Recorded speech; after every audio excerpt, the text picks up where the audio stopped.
Praise the lord. ದೇವರ ನಾಮಕ್ಕೆ ಸ್ತೋತ್ರ ಉಂಟಾಗಲಿ. ಯೇಸು ಕ್ರಿಸ್ತನ ನಾಮದಲ್ಲಿ ನಿಮ್ಮನ್ನು ಎಲ್ಲರನ್ನೂ ಈ ಸಮಯದಲ್ಲಿ ನಾನು ವಂದನೆ ಸಲ್ಲಿಸ್ತೇನೆ. ಕರ್ತನು ನಮ್ಮನ್ನೆಲ್ಲರನ್ನೂ ಒಟ್ಟಾಗಿ ಸೇರಿಸಿಕೊಂಡು ಬಂದಿದ್ದಾರೆ. ಈ ದಿನವನ್ನು ದೇವರು ನಮಗೆ ದಾನವಾಗಿ ಕೊಟ್ಟಿದ್ದ ಪ್ರೀತಿಯುಳ್ಳ ದೇವ ಜನರೇ, ಕರ್ತನ ಈ ದಿನವನ್ನು ನಾವು ಕಾಣುವಂತೆ ಸಹಾಯ ಮಾಡಿದ್ದಾರೆ. ಎಷ್ಟೋ ಜನಗಳು ಈ ದಿನವನ್ನು ಕಾಣದೆ ಹೋಗಿದ್ದಾರೆ. ಆದರೂ ದೇವರ ಕೃಪೆ ಮೂಲಕ, ದೇವರ ಕರುಣೆ ಮೂಲಕ, ಹಲ್ಲೆಲೂಯ, ದೇವರ ದಯದ ಮೂಲಕ ನಾವು ಈ ದಿನವನ್ನು ಕಾಣುವಂತೆ ದೇವರು ಸಹಾಯ ಮಾಡಿದ್ದಾರೆ. ಆದ ಕಾರಣ ಇರುವಂಥ ಪ್ರತಿಯೊಂದು ದಿನಗಳು ನಾವು ದೇವರ ನಾಮವನ್ನು ಏನು ಮಾಡಬೇಕಂತ ಘನಪಡಿಸಬೇಕಂತೆ. ಹಲ್ಲೆಲೂಯ. ಯಾಕೆ ಅಂತ ಹೇಳಿದರೆ, ಈ ಲೋಕದಲ್ಲಿ ನಾವು ಯಾತ್ರಿಕರಾಗಿದ್ದೇವೆ, ಈ ಲೋಕದಲ್ಲಿ ನಾವು ಪ್ರಯಾಣಿಕರಾಗಿದ್ದೇವೆ. ಈ ಲೋಕದಲ್ಲಿ ನಾವು ಪ್ರಯಾಣಿಕರ ಆದ ಕಾರಣ ನಮ್ಮ ಯಾತ್ರಿಕ ಕಾಲವನ್ನು, ಅಂದರೆ ನಮ್ಮ ಪ್ರಯಾಣ ಕಾಲವನ್ನು ಭಯಭಕ್ತಿಯುಳ್ಳವರಾಗಿ ಕಳೀರಿ ಅಂತ ದೇವರು ವಾಕ್ಯ ಹೇಳ್ತದೆ.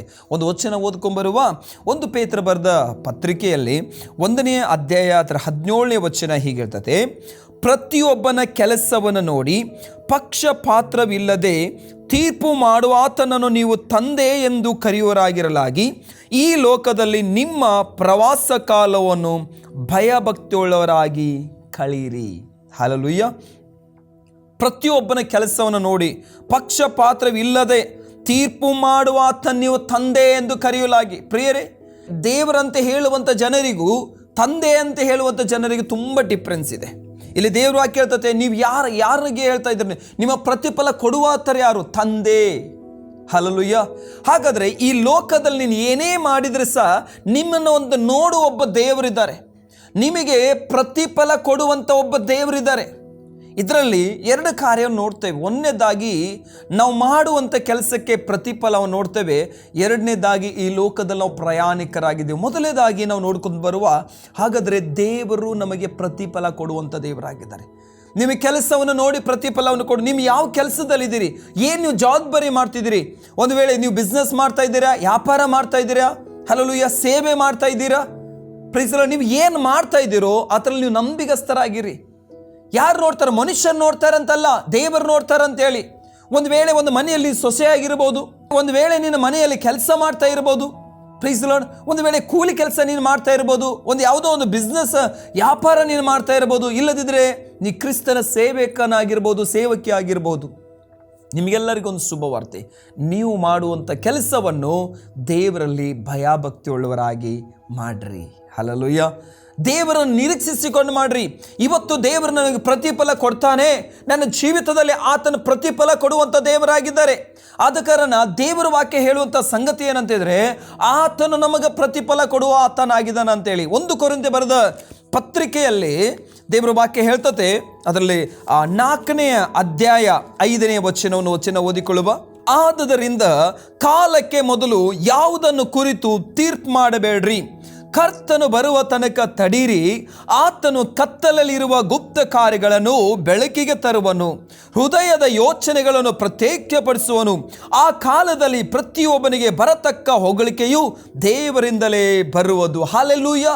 ದೇವ ಜನರೇ, ಹಾಗಾದರೆ ನಿನ್ನ ಕುರಿತಾಗಿ ನೀನು ತೀರ್ಪು ಮಾಡಬೇಡ, ನಿನ್ನ ಕುರಿತಾಗಿ ನೀನು ಚಿಂತೆ ಮಾಡಿಕೊಳ್ಬೇಡ. ನಿನಗೆ ಬೇಕಾದಂಥ ಪ್ರತಿಫಲವು ಎಲ್ಲಿಂದ ಬರ್ತದೆ ಗೊತ್ತುಂಟ? ಕತ್ತಲಲ್ಲಿ ಇದ್ದಂಥ ಸಂಗತಿಗಳು ದೇವರು ಬೆಳಕಿಗೆ ತೆಗೆದುಕೊಂಡು ಬರ್ತಾನೆ. ಅದಕ್ಕೆ ದೇವ್ರ ವಾಕ್ಯ ಹೇಳ್ತತೆ, ಹನ್ನಳು ಹೇಳ್ತಾಳೆ, 1 ಸಾಮುವೇಲ ಬರೆದ ಪುಸ್ತಕ 2ನೇ ಅಧ್ಯಾಯ 10ನೇ ವಚನದಲ್ಲಿ, ದೀನರನ್ನು ಧೂಳಿನಿಂದ ಎಬ್ಬಿಸಿ ಉನ್ನತ ಸ್ಥಾನದಲ್ಲಿ ಕುತ್ತುಗೊಳಿಸುವಂಥ ನನ್ನದಿಂದ ದೇವರು. ಹಲ್ಲೆಲೂಯಾ. ದೀನರನ್ನು ಧೂಳಿನಿಂದ ಎಬ್ಬಿಸಿ ಉನ್ನತ ಸ್ಥಾನದಲ್ಲಿ ದೇವರು ನಮ್ಮನ್ನು ನಿಲ್ಲಿಸ್ತಾನಂತೆ. ಹಾಗಾದರೆ ದೇವರ ಮಕ್ಕಳಾದಂಥ ನಾವುಗಳು ಒಂದು ಆಲೋಚನೆ ಮಾಡಬೇಕು. ಇಲ್ಲಿ ನಾನು ಏನೇ ದೇವರನ್ನು ಕೊಟ್ಟರು ಸಹ ಅದಕ್ಕೆ ಪ್ರತಿಫಲ ಕೊಡುವಂಥ ದೇವರಿದ್ದಾನೆ, ಅದನ್ನು ನೋಡುವಂಥ ಒಂದು ದೇವರಿದ್ದಾರೆ. ಆದ ಕಾರಣ ನಿನ್ನ ಕುರಿತಾಗಿ ದೇವರು ಹೇಳುವಂಥ ಮಾತೇನು ಗೊತ್ತುಂಟಾ? ನಿನ್ನನ್ನು ದೇವರು ನೋಡ್ತಾ ಇದ್ದಾನೆ, ದೇವರು ನಿನಗೆ ಪ್ರತಿಫಲ ಕೊಡ್ತಾರೆ. ನಿನ್ನ ಸುರಿಸುವಂಥ ಕಣ್ಣೀರು ನನಗೆ ಗೊತ್ತಿದೆ, ನೀ ಪಡುವಂಥ ಪ್ರಯಾಸ ನನಗೆ ಗೊತ್ತಿದೆ. ಹಲ್ಲೆಲೂಯಾ. ಇವತ್ತು ಯಾರು ನೋಡ್ತಾ ಇಲ್ಲದೆ ಇರ್ಬೋದು, ಯಾರು ನಿಮ್ಮನ್ನು ಹೊಗಳ್ದೇ ಇರ್ಬೋದು, ಯಾರು ಬೆಂತಟ್ಟೆ ಬೆಸ್ಟ್ ಅಂತ ಹೇಳದೇ ಇರ್ಬೋದು, ಆದರೆ ನಿನ್ನನ್ನು ನೋಡುವ ದೇವರೊಬ್ಬರಿದ್ದಾರಯ್ಯ. ಹಲ್ಲೆಲೂಯಾ. ಆತನ ಜೀವವುಳ್ಳ ದೇವರು, ಆತನ ಜೀವಿಸುವಂಥ ದೇವರು. ಇವತ್ತು ನಾನು ನಿಮಗೆ ಹಲ್ಲೆಲೂಯಾ ತೋರಿಸಿಕೊಡ್ತಾ ಇರುವಂಥ ದೇವರು, ಅಥವಾ ನಾನು ನಿಮಗೆ ಪರಿಚಯ ಮಾಡಿಕೊಡುವಂಥ ದೇವರು ಯಾವ ದೇವರು ಗೊತ್ತುಂಟ? ಯೇಸು ಕ್ರಿಸ್ತನು ಜೀವಿಸುವಂಥ ದೇವರು. ಹಲ್ಲೆಲೂಯಾ. ಸತ್ತು ಹುಣಲ್ಪಟ್ಟಂಥ 3ನೇ ದಿನದಲ್ಲಿ ನಾನು ಯೇಸು ಎದ್ದು ಬಂದಿದ್ದಾರೆ, ಆತನು ಇವತ್ತಿಗೂ ಜೀವಿಸ್ತಾ ಇದ್ದಾರೆ. ಹಲ್ಲೆಲೂಯಾ. ಹಾಗಾದರೆ ಒಂದು ಆಲೋಚನೆ ಮಾಡ್ರಿ, ದೇವ ಮಕ್ಕಳೇ, ದೇವ ಜನರೇ, ನನ್ನನ್ನು ನೋಡುವಾತನೊಬ್ಬರಿದ್ದಾರೆ. ಹಲ್ಲೆಲೂಯಾ. ನಾನು ನೋಡುವಾತನೊಬ್ಬರಿದ್ದಾರೆ. ವಿಶೇಷವಾಗಿ ಪ್ರಕಟಣೆ ಬರೆದ ಪುಸ್ತಕದಲ್ಲಿ 22ನೇ ಅಧ್ಯಾಯದಲ್ಲಿ ಒಂದು ವಚನ ಹೀಗೆ ಇದೆ. ದೇವರ ವಾಕ್ಯವನ್ನು ನೋಡಿಕೊಳ್ಳುವ 22ನೇ ಅಧ್ಯಾಯದಲ್ಲಿ ಅದರ 12ನೇ ವಚನ ಹೀಗಿದೆ: ಹೀಗೋ ಬೇಗನೆ ಬರುತ್ತೇನೆ, ನಾನು ಪ್ರತಿಯೊಬ್ಬನಿಗೆ ಅವನವನ ನಡತೆ ಪ್ರಕಾರ ಕೊಡತಕ್ಕ ಪ್ರತಿಫಲವು ನನ್ನ ಕೈಯಲ್ಲಿದೆ. ಯೇಸು ಸ್ವಾಮಿ ಲೋಕಕ್ಕೆ ಬರಲಿಕ್ಕಿದ್ದಾರೆ. ನೀನು ಏನು ಮಾಡಿದ್ಯೋ ನಿನಗೆ ಪ್ರತಿಯಾಗಿ ಪ್ರತಿಫಲವನ್ನು ಕೊಡಲಿಕ್ಕಿದ್ದಾರೆ. ದೇವ ಮಕ್ಕಳೇ, ದೇವ ಜನರೇ, ಈ ಲೋಕದಲ್ಲಿ ನಾವು ಕ್ರಿಸ್ತನಿಗೋಸ್ಕರ ಜೀವಿಸೋರಾಗಬೇಕು. ಈ ಲೋಕದಲ್ಲಿ ನಮಗೊಬ್ಬ ನಾಯಕನಿದ್ದಾನೆ, ನಮಗೊಬ್ಬ ಯಜಮಾನನಿದ್ದಾನೆ. ಆತನ ಕಣ್ಣು ದೃಷ್ಟಿ ನನ್ನ ಮೇಲಿದೆ. ನಾನು ಏನೇ ಕೆಲಸ ಮಾಡಿದ್ರು ಸಹ, ಏನೇ ಹೇಗೆ ನಾವು ಸೇವೆ ಮಾಡಿದ್ರು ಸಹ ಕರ್ತನ ನೋಡುವಂಥವನಾಗಿದ್ದಾನೆ. ಆದ ಕಾರಣ ಮನುಷ್ಯರ ಮೆಚ್ಚಿಸಲಿಕ್ಕಾಗಿ ಹೋಗಬೇಡ, ಮನುಷ್ಯರ ಮೆಚ್ಚಿಸುವಂಥ ಕೆಲಸವನ್ನು ಮಾಡಬೇಡ.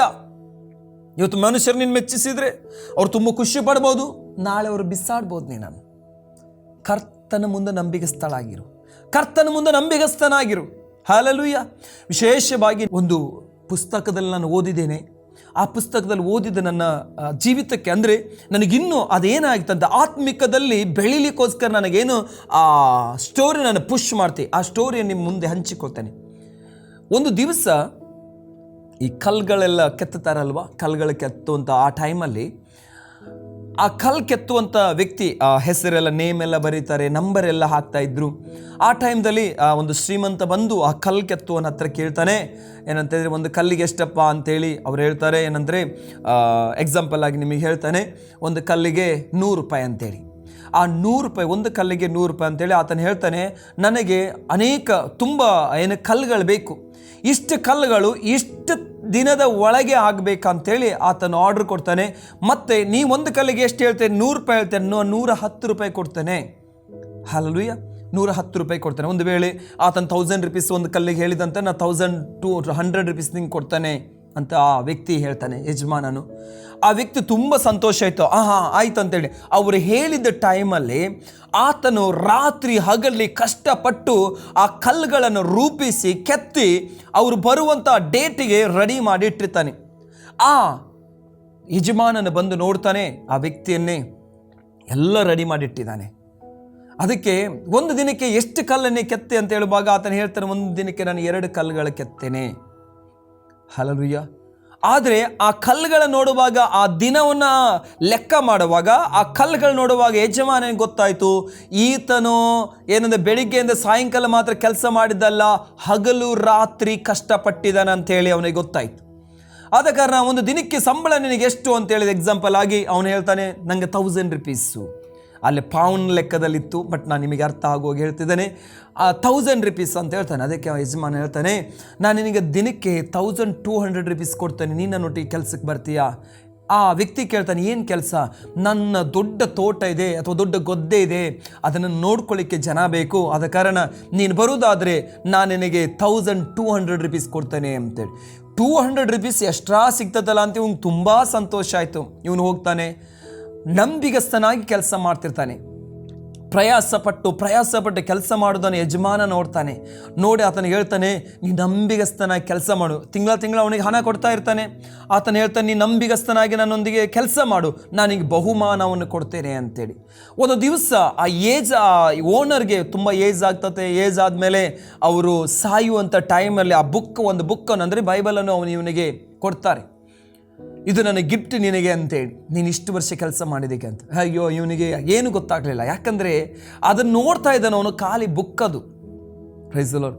ಆ ಬುಕ್ಕನ್ನು ತಗೊಂಡು ಎಂತ ಮಾಡಲಿಕ್ಕಾಗ್ತದೆ ಇವನು ಆ ಬುಕ್ಕನ್ನು ತೊಗೊಂಡು ಇಟ್ಕೊಂಡ. ಸ್ವಲ್ಪ ದಿವಸ ಅಂತಂದರೆ ಓನರ್ ತೀರಿ ಹೋದ ಮೇಲೆ ಇವನೇನು ಮಾಡಿದಂತಿದ್ರೆ, ಆ ಮನೆಯಿಂದ, ಆ ಕೆಲಸದಿಂದ ಇವನು ಊರಿಗೆ ಬರ್ತಾನೆ. ಬಂದು ಮದುವೆ ಆಗ್ತದೆ, ಮಕ್ಕಳಾಗ್ತದೆ. 60-65 ವರ್ಷ ಆಗುವಾಗ ಹೆಂಡತಿ ಮಕ್ಕಳು ಬಿಟ್ಟು ಹೋಗ್ತಾರೆ. ಒಬ್ಬಂಟಿಗನಾಗಿ ಉಳ್ಕೋತಾನೆ.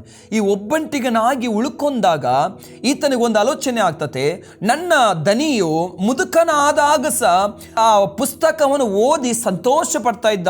ಯಾವಾಗೆಲ್ಲ ಟೈಮ್ ಇರ್ತದೋ ಅದನ್ನು ಓದಿಕ ಅವನ ಜೀವನವನ್ನು ಕಳೀತಾ ಇದ್ದಲ್ವಾ. ಹಾಗಾದ್ರೆ ಆ ಪುಸ್ತಕಗಳು ಏನು ವಿಶೇಷ ಇದೆ ಅಂತೇಳಿ ಆತನು ಹೇಳುವಾಗ, ಆತನ ಧೂಳಲ್ಲಿ ಬಿದ್ದಂಥ ಪುಸ್ತಕವನ್ನು ಅಂದರೆ ಬೈಬಲನ್ನು ಧೂಳೆಲ್ಲ ತೆಗೆದು ಅದನ್ನ ಏನು ಮಾಡಿ ಕ್ಲೀನ್ ಮಾಡಿ ತಗೊಂಬಂದು ಓದಲಿಕ್ಕೆ ಸ್ಟಾರ್ಟ್ ಮಾಡ್ತಾನೆ. ಅದರಲ್ಲಿ ಅವನಿಗೆ ಸಿಕ್ಕಿದಂಥ ಒಂದು ವಾಕ್ಯ ಏನಂತ ಹೇಳಿದರೆ, ಮತ್ತಾಯ ಬರೆದ ಪುಸ್ತಕ 6ನೇ ಅಧ್ಯಾಯ 33ನೇ ವಚನ, ಮೊದಲು ನೀನು ದೇವರ ರಾಜ್ಯಕ್ಕಾಗಿ ನೀತಿಗಾಗಿ ತೌಕಪಡು, ಅವುಗಳು ಕೂಡ ಎಲ್ಲವೂ ನಿನಗೆ ದೊರಕ್ತದಂತೇಳಿ. ಆ ವ್ಯಕ್ತಿಯ ಅದನ್ನೇ ಓಪನ್ ಮಾಡಿ ನೋಡಿದಾಗ ಆ ವಾಕ್ಯ ಅವನಿಗೆ ಸಿಕ್ತು. ಅಷ್ಟು ಮಾತ್ರವಲ್ಲ, ಅವನು ಮುಂದೆ ಓದುವಾಗ ಒಂದು ಚೀಟಿ ಅದರಲ್ಲಿ ಇಡಲ್ಪಟ್ಟಿತ್ತು. ಏನು ಆ ಚೀಟಿ ಅಂತ ಹೇಳಿ ನೋಡುವಾಗ ಅದರಲ್ಲಿ ಬರೆಯಲ್ಪಟ್ಟಿತ್ತು, ಮಗನೇ, ನೀ ನನ್ನ ಮಗ ಅಲ್ಲದಿದ್ದರೂ ಸಹ ನನ್ನ ಮನೆಯಲ್ಲಿ ನೀನು ನಂಬಿಗಸ್ತನಾಗಿ ಮಾಡಿದ್ದಿ. ನನ್ನ ಈ ಆಸ್ತಿಯನ್ನು ನನ್ನ ಮಗನೇ ಕೊಟ್ಟರೆ ನನ್ನ ಮಗ ಕುಡಿದು ಹಾಳು ಮಾಡಿ ಬಿಡ್ತಾನೆ.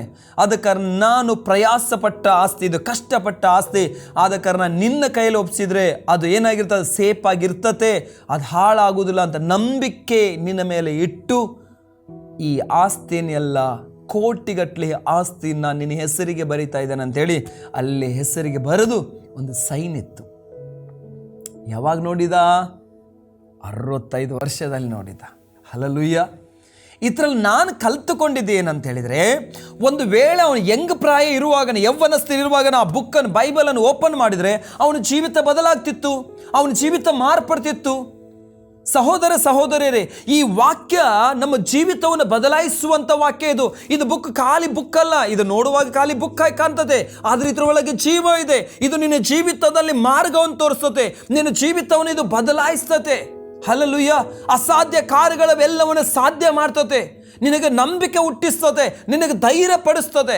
ಒಂದೊಂದು ವಾಕ್ಯವು ಪ್ರತಿಯೊಂದು ದಿನ ನಿನ್ನ ಜೀವಿತಕ್ಕೆ ಆಧಾರವಾಗಿರ್ತದೆ. ಆದ ಕಾರಣ ಈ ವಾಕ್ಯವನ್ನು ಇಂಕಿಯಿಂದ ಬರೆಯಲ್ಪಟ್ಟಿದೆ ಅಂತೇಳಿ ಎನಿಸ್ಬೇಡ್ರಿ, ಇದರೊಳಗೆ ಜೀವ ಇದೆ ಅಂತ ಎನಿಸ್ರಿ. Hallelujah, hallelujah. ಆದ ಕಾರಣ ದೇವಜನರೇ, ನನ್ನೊಂದಿಗೆ ಈ ಮಾತೇನು ಮಾತನಾಡಿದ್ದ ಅಂತ ಹೇಳಿದರೆ,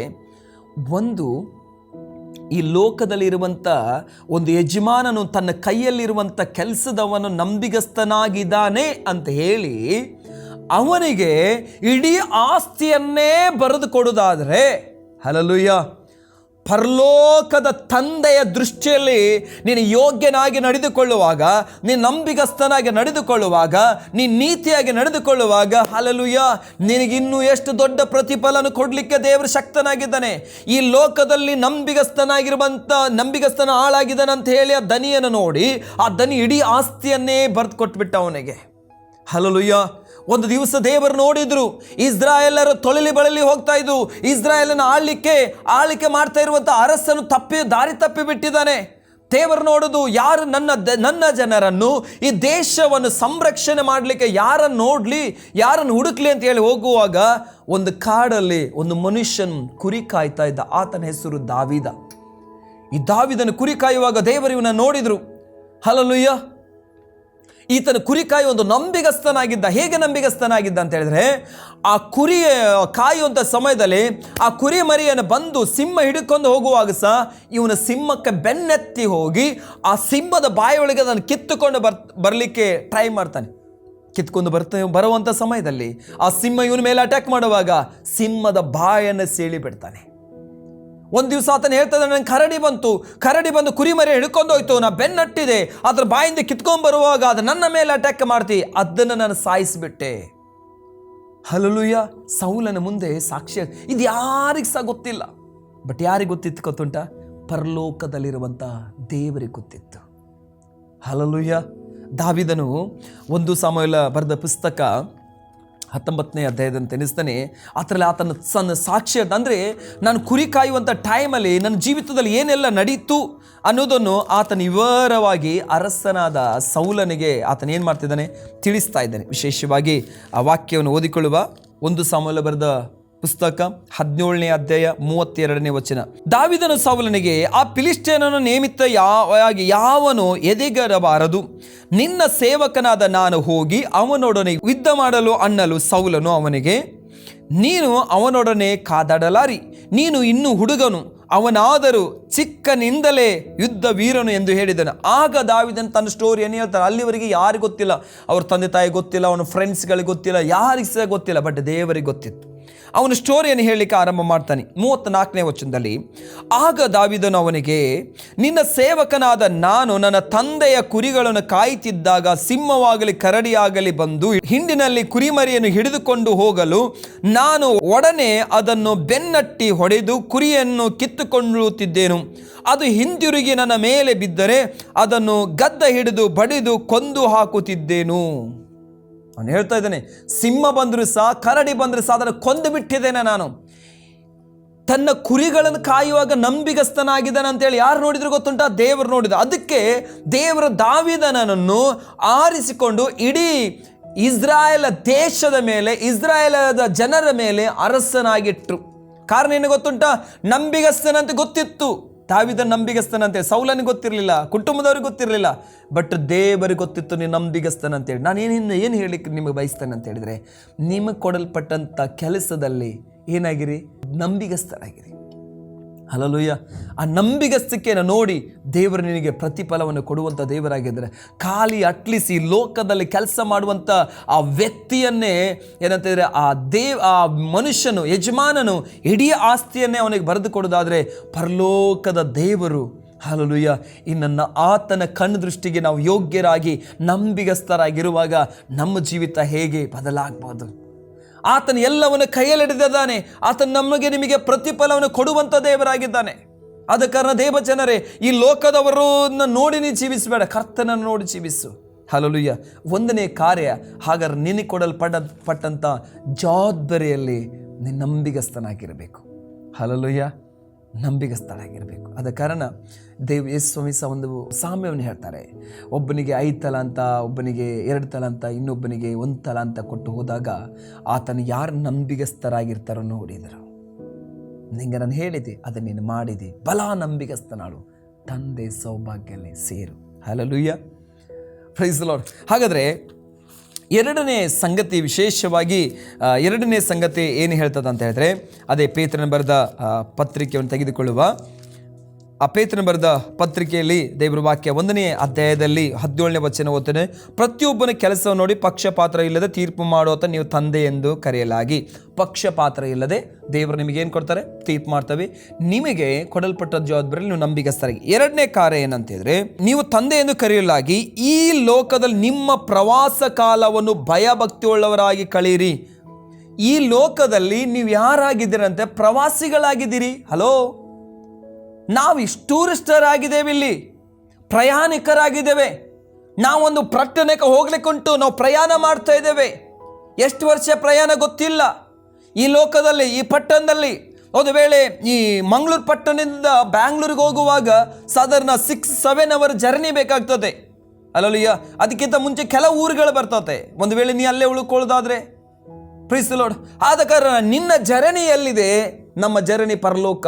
ನಮ್ಮ ರಾಜ್ಯ ಎಲ್ಲಿದೆ? ಪರಲೋಕ ನಮ್ಮ ರಾಜ್ಯ.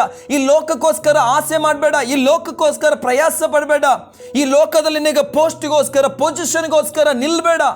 ಈಗೋ ದೇವರಿಗೋಸ್ಕರ ನೀನು ನಿಲ್ಲುವುದಾದ್ರೆ ಎಲ್ಲ ಸಹ ಆತರ ಹಿಂದೆ ನೀನು ಹೋಗ್ಬೇಕಂತಿಲ್ಲ, ಅದು ಆಟೋಮೆಟಿಕ್ ಆಗಿ ನಿನ್ನ ಹಿಂದುಗಡೆನೆ ಬರ್ತದೆ. ಹಲ್ಲೆಲೂಯಾ. ದೇವ್ರ ವಾಕ್ಯ ಹೇಳ್ತದೆ, ಈ ಲೋಕದಲ್ಲಿ ನಾವು ಏನಾಗಿದ್ದೇವೆ ಅಂತ ಹೇಳಿದ್ರೆ ಪ್ರವಾಸ ಕಾಲವನ್ನು ಭಯಭಕ್ತಿಯುಳ್ಳವರಾಗಿ ಕಳೀರಿ. ಹಲ್ಲೆಲೂಯಾ. ಯಾವ ಕಾಲ? ಪ್ರವಾಸಿಗಳ ಕಾಲ. ಹಾಗಾದ್ರೆ ಈ ಲೋಕ ನಮಗೆ ಯೇಸು ಸ್ವಾಮಿ ಹೇಳಿದ್ರು ಏನಂದ್ರೆ, ಪರಲೋಕದಲ್ಲಿ ಬಹಳ ಬಿಡಾರಗಳಿದೆ, ನಾ ಸ್ಥಳವನ್ನು ಸಿದ್ಧ ಮಾಡ್ಲಿಕ್ಕೆ ಹೋಗಿ ಬರ್ತೇನೆ. ಯೇಸು ಸ್ವಾಮಿ ಬರ್ಲಿಕ್ಕಿದ್ದಾನೆ. ಯೇಸು ಸ್ವಾಮಿ ಬರುವಾಗ ನೀನು ಎದುರು ನಿಲ್ಲಿಕ್ಕುಂಟು. ಆದ ಕಾರಣ ಈ ಲೋಕದಲ್ಲಿ ನೀನು ಹೇಗೆ ಜೀವಿಸ್ತಿ? ನೀನು ಯಾವಾಗಲೂ ರೆಡಿ ಆಗಿರಬೇಕು. ಮತ್ತಾಯ ಬರೆದ ಪುಸ್ತಕ 25ನೇ ಅಧ್ಯಾಯದಲ್ಲಿ ದೇವರ ವಾಕ್ಯ ಹೇಳ್ತದೆ, ಅಲ್ಲಿ 10 ಜನ ಕನ್ಯೆಯರ ಬಗ್ಗೆ ಹೇಳಲ್ಪಟ್ಟಿದೆ. 5 ಜನ ಬುದ್ಧಿವಂತರು, ಇನ್ನೂ 5 ಜನ ಬುದ್ಧಿ ಇಲ್ಲದವರು. ಅವರು 10 ಜನ ಸಹ ಯೇಸು ಸ್ವಾಮಿ ಅಂದರೆ ಮದಲಿಂಗನ ಎದುರು ನೋಡ್ಲಿಕ್ಕಾಗಿ ಹೋಗಿದ್ದಾರೆ, ಮದಲಿಂಗನ ಸಂಧಿಸಲಿಕ್ಕೋಸ್ಕರ ಹೋಗಿದ್ದಾರೆ. ಆದ್ರೆ 5 ಜನ ಸಿದ್ಧರಾಗಿದ್ದಾರೆ, 5 ಜನ ಸಿದ್ಧರಾಗಿಲ್ಲ. ನೀ ಸಿದ್ಧಳಾಗಿರಬೇಕು. ಯೇಸು ಸ್ವಾಮಿ ಯಾವಾಗ ಯಾವ ಟೈಮಲ್ಲಿ ಬರ್ತಾನೆ ಗೊತ್ತಿಲ್ಲ. ಈ ಲೋಕದ ಯಾತ್ರೆ ನೀ ಮುಗಿಸೋಳಾಗಿದ್ದಿ. ಅದಕ್ಕೋಸ್ಕರ ಈ ಲೋಕದಲ್ಲಿರುವಂಥ ಆಸೆ ಆಕಾಂಕ್ಷೆಗೋಸ್ಕರ ನೀನು ಏನು ಮಾಡಬೇಡ, ಚಿಂತಿಸಬೇಡ. ನಿನಗೋಸ್ಕರ ಕರ್ತನು ಅಲ್ಲಿ ಪ್ರತಿಫಲ ಕೊಡ್ತಾರೆ. Praise the lord. ಈ ಲೋಕದಲ್ಲಿ ನಮಗೆ ಸನ್ಮಾನ ಮಾಡ್ತಾರೆ ಇಲ್ಲೋ ಗೊತ್ತಿಲ್ಲ ಪ್ರೇಯರೇ, ಅದು ಕರ್ತನ್ ಮಾತ್ರ ನಮಗೆ ಸನ್ಮಾನ ಮಾಡ್ತಾರೆ. ನಿನಗೆ ದೇವರು ಹೇಳಬೇಕು, ಬಲ ನಂಬಿಗಸ್ತ ಆಳು ನೀನು. ಹಲ್ಲೆಲೂಯಾ. ಈ ಲೋಕದಲ್ಲಿ ನಮಗೆ ಸನ್ಮಾನ ಮಾಡಬಹುದು, ಅದೇ ಜನರೇ ಅವಮಾನ ಮಾಡಲಿಕ್ಕಿರ್ತಾರೆ. ಹಲ್ಲೆಲೂಯಾ.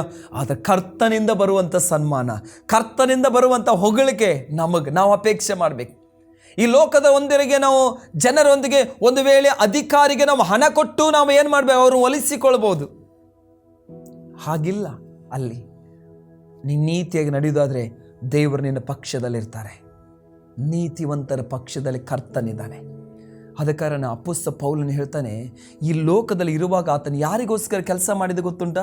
ನನ್ನ ಹೆಂಡತಿ, ನನ್ನ ಮಕ್ಕಳು, ನನ್ನ ಗಂಡ, ನನ್ನ ಹೆಸರು, ನನ್ನ ಪೋಸ್ಟು, ನನ್ನ ಪೊಸಿಷನ್, ನನ್ನದು. ಹಲೋ, ಅಪೊಸ್ತಲ ಪೌಲನು ಹೇಳ್ತಾನೆ, ಅಪೊಸ್ತಲ ಕೃತ್ಯ 9ನೇ ಅಧ್ಯಾಯದಲ್ಲಿ ಆತನ ರಕ್ಷಣೆ ಬಂದ, ಅಥವಾ ಆತನ ದೇವರ ದರ್ಶನ ಅವನಿಗೆ ಉಂಟಾಯಿತು. ಅಂದಿನಿಂದ ಆತನು ಯೇಸುವಿಗಾಗಿ ಜೀವಿಸ್ತಾನೆ. ಆತನ ಹೇಳ್ತಾನೆ, ಸತ್ರು ಸಹ ಯೇಸುವಿಗಾಗಿ ಸಾಯ್ತೇನೆ, ಬದುಕಿದ್ರು ಸಹ ಯೇಸುವಿಗಾಗಿ ಬದುಕ್ತಾನೆ. ನನ್ನ ಜೀವಿತದ ಮೂಲಕ ದೇವರಿಗೆ ನಾಮಕ್ಕೆ ಮಹಿಮೆ ಉಂಟಾಗಬೇಕಂತೇಳಿ ನಾನು ಜೀವಿಸೋದು ಯಾರಿಗೋಸ್ಕರ? ನನಗೋಸ್ಕರ ಅಲ್ಲಯ್ಯ, ನಾನು ಯೇಸುವಿಗೋಸ್ಕರ ಜೀವಿಸ್ತಾನೆ ಅಂತೇಳಿ. ಅದಕ್ಕೆ ಪೌಲನ ಸೇವೆಯಲ್ಲಿ ಅನೇಕ ಕಷ್ಟ, ಸಂಕಷ್ಟಗಳ, ವೇದನೆಗಳ ಬಂದರೂ ಸಹ ಹಲ್ಲೆಲೂಯಾ, ಪೌಲನು ಒಂದು ಮಾತನ್ನು ಹೀಗೆ ಹೇಳ್ತಾ ಇದ್ದಾನೆ. ತಿಮೋತಿ ಬರೆದ ಪತ್ರಿಕೆಯಲ್ಲಿ ವಿಶೇಷವಾಗಿ ಆತನ ಒಂದು ಮಾತು ಹೀಗೆ ಹೇಳ್ತಾನೆ. ಏನಂತ ತಿಮೋತಿ ಬರೆದ ಪತ್ರಿಕೆಯಲ್ಲಿ, ತಿಮೋತಿ ಯಾರಂತ ಹೇಳಿದ್ರೆ ಆತನ ಕೈಯಿಂದನೇ, ಹಲ್ಲೆಲೂಯಾ, ಏನಂದರೆ ಬೆಳೆದಂಥ, ಆತನ ಕೈಯಲ್ಲಿ ಬೆಳೆದಂಥ ವ್ಯಕ್ತಿಯಾದಂಥ, ಶಿಷ್ಯನಾದಂಥ ಅಥವಾ ಸೇವಕನಾದ ಯಂಗ್ ಪಾಸ್ಟರ್ ಆದಂಥ ತಿಮೋತಿಗೆ ಪೌಲನೊಂದು ಮಾತು ಹೀಗೆ ಹೇಳ್ತಿದ್ದಾನೆ. 2ನೇ ತಿಮೋತಿ 4ನೇ ಅಧ್ಯಾಯ 7ನೇ ವಚನ, ಶ್ರೇಷ್ಠವಾದ ಹೋರಾಟವನ್ನು ಮಾಡಿದ್ದೇನೆ, ನನ್ನ ಓಟವನ್ನು ಕಡೆಗಾಣಿಸಿದ್ದೇನೆ, ಕ್ರಿಸ್ತನ ನಂಬಿಕೆಯನ್ನು ಕಾಪಾಡಿಕೊಂಡಿದ್ದೇನೆ, ನೀತಿವಂತರಿಗೆ ದೊರಕುವ ಜಯಮಾಲೆಯು ಮುಂದೆ ನನಗೆ ಸಿದ್ಧವಾಗಿದೆ, ಅದನ್ನು ನೀತಿಯುಳ್ಳ ನ್ಯಾಯಾಧಿಪತಿಯಾಗಿರುವ ಕರ್ತನು ಆ ದಿನದಲ್ಲಿ ನನಗೆ ಕೊಡುವನು. ನನಗೆ ಮಾತ್ರವಲ್ಲದೆ ತನ್ನ ಪ್ರತ್ಯಕ್ಷತೆಯನ್ನು ಪ್ರೀತಿಸುವವರು ಎಲ್ಲರಿಗೂ ಕೊಡ್ತಾರೆ. ಅಪೊಸ್ತಲ ಪೌಲನೇನು ಹೇಳ್ತಾನೆ ಅಂದರೆ, ಶ್ರೇಷ್ಠವಾದ ಹೋರಾಟವನ್ನು ಮಾಡಿದ್ದೇನೆ, ಕ್ರಿಸ್ತನ ನಂಬಿಕೆಯನ್ನು ದೃಢವಾಗಿ ಹಿಡಿದುಕೊಂಡಿದ್ದೇನೆ, ನಾನು ಈ ಲೋಕದ ಯಾತ್ರೆಯಲ್ಲಿ ಎಲ್ಲ ನಾನು ದೇವರ ಮೇಲೆ ಭರವಸೆ ಹಾಕಿ ಜೀವಿಸಿದ್ದೇನೆ. ಆದ ಕಾರಣ ನನಗೇನಿದೆ ಅಂತ ಹೇಳಿದ್ರೆ, ಈ ಲೋಕದವರು ನಂಗೆ ಸನ್ಮಾನ ಮಾಡಿದರು, ಸನ್ಮಾನ ಮಾಡದಿದ್ರು ಸಹ ಏನು ಸಹ ಪ್ರಯೋಜನ ಇಲ್ಲ. 2ನೇ ಕೊರಿಂಥ್ಯ ಬರೆದ ಪುಸ್ತಕ 11ನೇ ಅಧ್ಯಾಯದಲ್ಲಿ ಆತನ ಅನೇಕ ತನ್ನ ವಿಷಯಗಳನ್ನು ಮಾತನಾಡ್ತಾನೆ. ಎಷ್ಟು ಕಷ್ಟಗಳ ನನಗುಂಟಾಯಿತು, ಎಷ್ಟು ಸಂಕಷ್ಟ ನನಗುಂಟಾಯಿತು, ನಮ್ಮವರಿಂದ, ಒಳಗಣವರಿಂದ ನನಗೆ ಮೋಸ ಆಯಿತು, ಹೊರಗಿನವರಿಂದ ನನಗೆ ಮೋಸ ಆಯಿತು, ಅನೇಕ ಪೆಟ್ಟುಗಳು ತಿಂದೆನು, ಉಪವಾಸ ಬಿದ್ದೆನು, ಬಟ್ಟೆ ಇಲ್ಲದವನಾಗಿದ್ದೇನು. ಹಲ್ಲೆಲೂಯಾ. ಆದರೆ ಎಷ್ಟೋ ಸಾರಿ ನಾನು ಏನು ಮಾಡಲಿಲ್ಲ, ಸೂರ್ಯ ನನಗೆ ಕಾಣಲೇ ಇಲ್ಲ, ಕೆಲವು ರಾತ್ರಿಗಳು ಊಟ ಇಲ್ಲದವನಾಗಿ ಎಷ್ಟೋ ಸಾರಿ ನಾನು ಬಿದ್ದು ಹೋಗಿದ್ದೇನೆ. ಆದರೂ ಇಷ್ಟೆಲ್ಲ ಯಾಕೆ ಪೌಲನೇ ಪ್ರಯಾಸ ಪಟ್ಟಿ ಅಂತ ನೀವು ಏನಾದರೂ ಕೇಳೋದಾದರೆ, ಪೌಲನ್ ಏನು ಹೇಳೋದು ಗೊತ್ತುಂಟ? ನಾನು ನನ್ನ ಕುಟುಂಬಕ್ಕೋಸ್ಕರ, ನನ್ನನ್ನು ಸಂಪಾದನೆ ಮಾಡಿಕೋಸ್ಕರ ಅಲ್ಲಯ್ಯ, ನಂದು ಏನೋ ಒಂದು ಬೆಳೆಸ್ಕೊಳ್ಳಿಕ್ಕೋಸ್ಕರ ಅಲ್ಲ, ನಾನು ಇಷ್ಟೆಲ್ಲ ಪ್ರಯಾಸ ಪಟ್ಟದ್ದು ಯೇಸುವಿಗೋಸ್ಕರ. ಅಲ್ಲೊಂದು ಸ್ಥಳ ಇದೆ, ಅದಕ್ಕೋಸ್ಕರ ಅವರ ಚಿತ್ತ ಮಾಡುವುದೇ. ಯೇಸು ಸ್ವಾಮಿ ಹೇಳ್ತಾರೆ ಏನಂದ್ರೆ, ಪರಲೋಕದ ದೇವರ ತಂದೆ ಚಿತ್ತ ಮಾಡುವುದೇ ನನ್ನ ಆಹಾರ ಅಂತೇಳಿ. ಇವತ್ತು ಪ್ರೀತಿಯುಳ್ಳ ದೇವ ಮಕ್ಕಳ, ದೇವ ಜನರೇ, ವಿಶೇಷವಾಗಿ ಯೋಹಾನನ ಬರೆದ ಸುವಾರ್ತೆಯಲ್ಲಿ 14ನೇ ಅಧ್ಯಾಯ 30ನೇ ವಚನ ಹೇಳ್ತದೆ. ಯೇಸು ಸ್ವಾಮಿ ಹೇಳ್ತಾ ಇದ್ದಾರೆ, ನಾನು ನಿಮ್ಮೊಂದಿಗೆ ಬಹಳ ಮಾತನಾಡುವುದಿಲ್ಲ, ಇಹಲೋಕಾಧಿಪತಿ ಬರ್ತಾ ಇದ್ದಾನೆ, ಅವನಿಗೆ ಸಂಬಂಧಪಟ್ಟದ್ದು ಒಂದು ನನ್ನ ಹತ್ರ ಇಲ್ಲ. ಯೇಸು ಸ್ವಾಮಿ ಧೈರ್ಯದಿಂದ ಹೇಳ್ತಾ ಇದ್ದಾನೆ. ಹಲ್ಲೆಲೂಯಾ. ನೀ ನೀತಿಯ ಮಾರ್ಗದಲ್ಲಿ ನಡೆಯುವುದಾದ್ರೆ, ನೀ ನಂಬಿಗಸ್ತನಾಗಿರುವುದ, ಈಗ ಧೈರ್ಯ ಇರ್ತದೆ ಮಾತನಾಡಲಿಕ್ಕೆ, ಇಲ್ಲದಿದ್ರೆ ನೀನು ತಲೆ ತಗ್ಗಿಸಲ್ಪಡ್ತತೆ. ಕಾಯಿನನು ಹೆಬ್ಬೆಲನು, ಹಲ್ಲೆಲೂಯಾ, ದೇವ್ರ ವಾಕ್ಯ ಹೇಳ್ತತೆ, ಹೆಬ್ಬೆಲನ ಮೇಲೆ ಕಾಯಿನನು ದೊರೆತನ ಮಾಡಿ ಅವನು ಸಾಯಿಸಿದಾಗ ದೇವ್ರು ಹೇಳ್ತಾರೆ, ಕಾಯಿನೋನೆ ಯಾಕೆ ನಿನ್ನ ತಲೆ ಬಗ್ಗಿದೆ? ಕಾಯಿನೋನೆ ತಗ್ಗಿಸ್ಕೊಂಡು ಹೋಗ್ತಿದ್ದೆ ನನ್ನ ತಲೆಯನ್ನು. ಯಾಕೆ? ಭಯ. ಯಾರಿಗಾರು ಗೊತ್ತಾಗ್ಬಿಟ್ರೆ ನನ್ನ ತಮ್ಮ ನನ್ನ ಕೈಯಿಂದ ಕೊಂದುಬಿಟ್ಟಿದ್ದೇನೆ, ಅವನೆನಿಸ್ತಾನೆ ದೇವ್ರಿಗೆ ಸಹ ಗೊತ್ತಿಲ್ಲ ಅಂತೇಳಿ. ಎಲ್ಲೋ ನಿನ್ನ ತಮ್ಮ ಕಾಯಿನೋನ ಅಂತ ಹೇಳಿದ್ರೆ, ನನ್ನ ತಮ್ಮನ ಕಾಯ ನಾನಾ? ನೀ ಒಳ್ಳೇದು ಮಾಡಿದ್ರೆ ನಿನ್ನ ತಲೆ ಎತ್ತಲ್ಪಡ್ಬೇಕಿತ್ತಲ್ಲ, ಯಾಕೆ ತಲೆ ತಗ್ಗಿಸಲ್ಪಟ್ಟಿದ್ದೀ? ಪಾಪವು ನಿನ್ನ ವಂಚಿಸಬೇಕು, ಪಾಪವು ನಿನ್ನನ್ನು ಆವರಿಸಿಕೊಳ್ಬೇಕಾದ ಬಾಗಿಲ ಬಳಿಯಲ್ಲಿ ಇತ್ತಲ್ಲ. ಲೋ, ಈ ಲೋಕದಲ್ಲಿ ಧೈರ್ಯವಾಗಿ ಜೀವಿಸಬೇಕಾ? ಹಾಗಾದರೆ ಲೋಕ ಅನುಸಾರವಾಗಿ ಜೀವಿಸಬೇಡ. ಪರಲೋಕ ಚಿತ್ತ ಅನುಸಾರವಾಗಿ ನೀವು ಜೀವಿಸೋದಾದ್ರೆ ಈ ಲೋಕದಲ್ಲಿ ಯಾರಿದ್ರೂ ಸಹ ನೀವು ಧೈರ್ಯವಾಗಿ ಮಾತಾಡ್ಬೋದು. ದೇವ್ರ ವಾಕ್ಯ ಹೇಳ್ತಾನೆ, ಶಿಷ್ಟನು ಸಿಂಹದಂತೆ ಧೈರ್ಯವಾಗಿರ್ತಾನೆ ಅಂತ. ಹಲ್ಲೆಲೂಯಾ. ನಾವು ಧೈರ್ಯಶಾಲಿ ಮಕ್ಕಳು, ಸಿಂಹದ ಹೊಟ್ಟೆಯಲ್ಲಿ ಯೂದ ಕುಲದ ಸಿಂಹದ ಮರಿಗಳು ನಾವು ಆಗಿದ್ದೇವೆ. ಯಾವುದಕ್ಕೂ ಭಯ ಪಡಬೇಡ. ಈ ಲೋಕದಂಥ ಶಕ್ತಿ ಏನೇನೇನು ಹೆದರಿಸಬಹುದು. ಹಲ್ಲೆಲೂಯಾ. ಅನೇಕ ಜನಗಳು ನಿಂಗೆ ವಿರೋಧವಾಗಿ ಹೇಳ್ಬೋದು, ಬಟ್ ನಿನ್ನನ್ನು ಕರೆದಂಥ ದೇವರ ನಂಬಿಗಸ್ತನನ್ನು ನೀ ಮರೆಯಬೇಡ. ದೇವರು ನಿನಗೇನು ಕೆಲಸ ಕೊಟ್ಟಿದ್ದರು ಅದರಲ್ಲಿ ಭಯಭಕ್ತಿ ಉಳ್ಳವರಾಗಿರಿ. ಯಾವುದೇ ಕೆಲಸವಾಗಬೇಕು. ಇವತ್ತು ಈ ಲೋಕದ ನಮ್ಮನ್ನು ಸನ್ಮಾನಿಸಬಹುದು, ಸನ್ಮಾನಿಸದೇ ಇರ್ಬೋದು, ಬಟ್ ಅವರು ಮಾತ್ರ ನಮ್ಮನ್ನು ಸನ್ಮಾನಿಸ್ತಾರೆ. ಇವತ್ತಿಲ್ಲ ನಾಳೆ ನಿನ್ನ ತಲೆ ನೆತ್ತಾರೆ. ಹಲ್ಲೆಲೂಯಾ. ಇವತ್ತಿಲ್ಲ ನಾಳೆ ನಿನ್ನ ದೇವರು ಒಂದು ಉನ್ನತ ಸ್ಥಾನದಲ್ಲಿ ನಿಲ್ಲಿಸ್ತಾರೆ. ಒಂದೇ ಒಂದು ನಮಗೊಂದು ಏನು ಭರವಸೆ, ನಮ್ಮ ದೇವರಿಂದ ನಮಗೆ ಯಾವತ್ತೂ ಮೋಸ ಆಗೋದಿಲ್ಲ. ನನ್ನ ದೇವರು ಮೋಸ ಮಾಡುವಂಥ ದೇವರಲ್ಲ. ನನ್ನ ದೇವರು ಮಾತು ಹೇಳಿ ಬಿಡುವಂಥ ದೇವರಲ್ಲ. ಆದ ಕಾರಣ ದೇವ ಮಕ್ಕಳೇ, ಒಂದು ಆಲೋಚನೆ ಮಾಡ್ರಿ. ಹಲ್ಲೆಲೂಯಾ.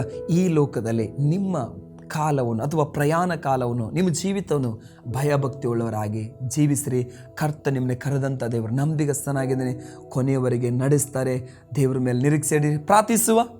ಪ್ರೀತಿಯುಳ್ಳ ಪರಲೋಕದ ತಂದೆ, ನಿಮಗೆ ಸ್ತೋತ್ರ ಸಲ್ಲಿಸ್ತಾ ದೇವರು ಈ ಒಳ್ಳೆ ಸಮಯ ಕೊಟ್ಟಿದ್ದಕ್ಕಾಗಿ ಸ್ತೋತ್ರ ಸ್ವಾಮಿ. ಕರ್ತನೆ, ಹೌದು ಸ್ವಾಮಿ, ಪೇತ್ರನ ಬರೆದ ಆ ಪತ್ರಿಕೆಯಲ್ಲಿ ಸ್ವಾಮಿ ನಿನ್ನ ವಾಕ್ಯವನ್ನು ಕಂಡುಕೊಂಡಿದ್ದೇವೆ.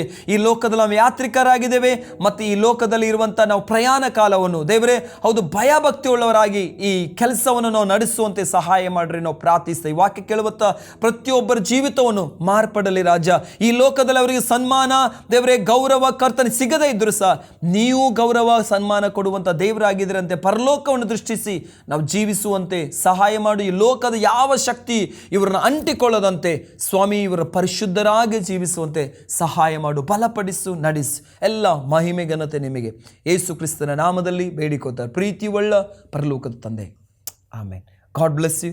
God bless you. ದೇವರು ನಿಮ್ಮನ್ನು ಎಲ್ಲರನ್ನೂ ಆಶೀರ್ವದಿಸಲಿ. Praise lord.